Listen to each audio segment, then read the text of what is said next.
What's up, everybody? Welcome back and happy Friday. I'm meteorologist Andrea Myers, bringing you your daily hail forecast, sponsored as always by C3 Group, Merlin Law Group, American Contractor, and Atlas.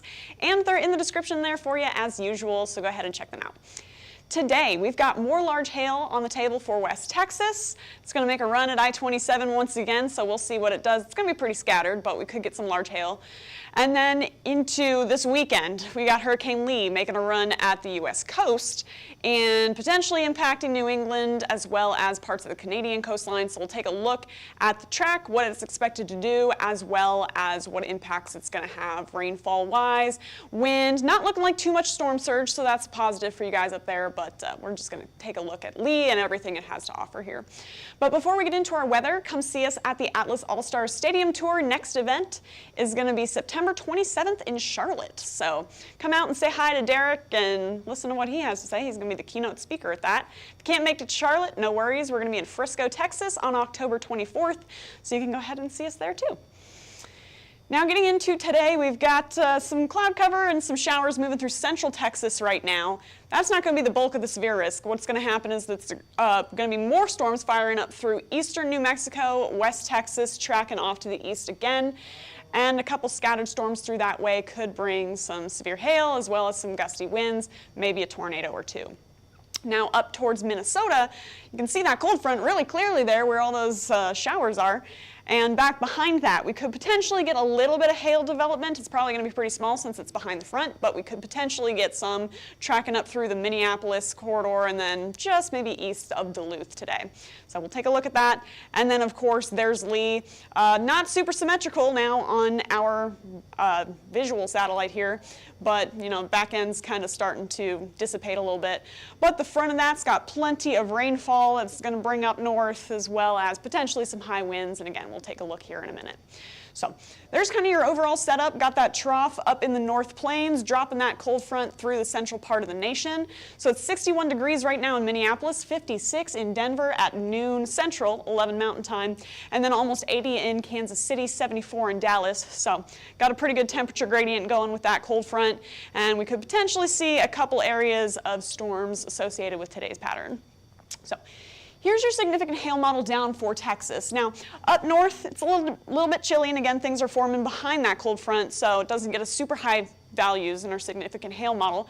But it's a little bit different down south here. By around 4 p.m. this evening, you could start to see some higher values popping up, and things should stay pretty scattered. So those higher values on our significant hail model kind of linger through West Texas and through New Mexico into tomorrow morning. So we could have potentially a long period of very scattered storms popping up and dropping that severe hail. So this is kind of what that looks like. Tracking off to the east, we'll see some flickers of storms around the Houston area pretty much all afternoon and evening. And then could see a couple more things popping up again in eastern New Mexico here by around 5 p.m. As that tracks off to the east, a couple of these storms could get going and potentially produce that hail. San Angelo's got a few chances at it there.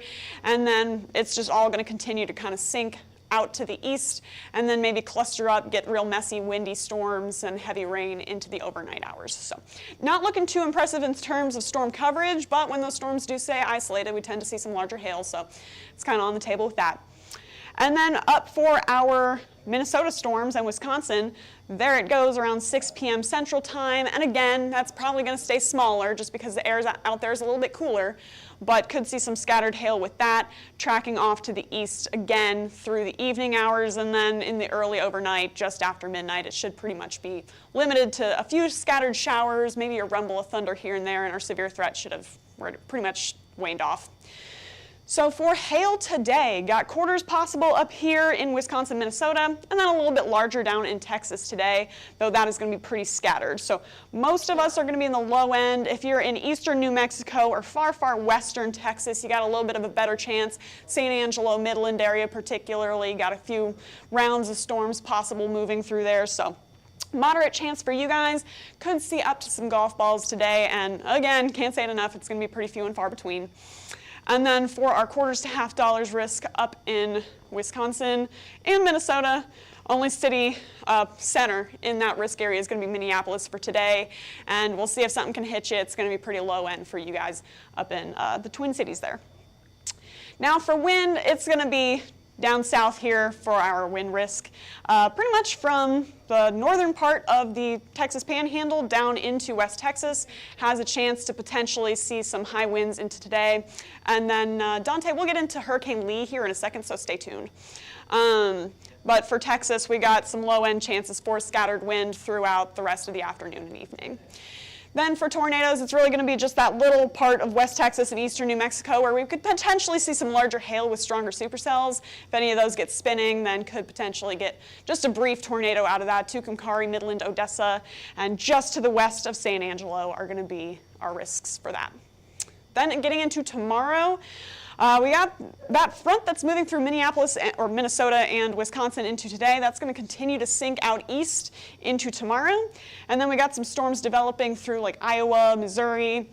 Those are going to track down to the south. Could potentially get some hail out of that. It's going to be pretty scattered again. It's just kind of the nature of this season, but could potentially get some quarters, half dollars out of that. So there you go. There's your risk area into tomorrow. Columbia, Missouri, and Davenport, Iowa are going to be our cities at risk for tomorrow's hail chances. And you got a chance to see some wind in there as well. So now getting into the tropics. All right, here's Margot. Actually kind of looking pretty nice, but it's just kind of sitting in the middle of the Atlantic. Lee, however, is, again, super asymmetric now. That whole back side of the storm is pretty much clear air, and the north side is what's bringing that rain, that wind, etc. So I think Bermuda is like right down here. You guys should be seeing conditions clearing up moving forward. So that's some good news for you guys, moving out of the way.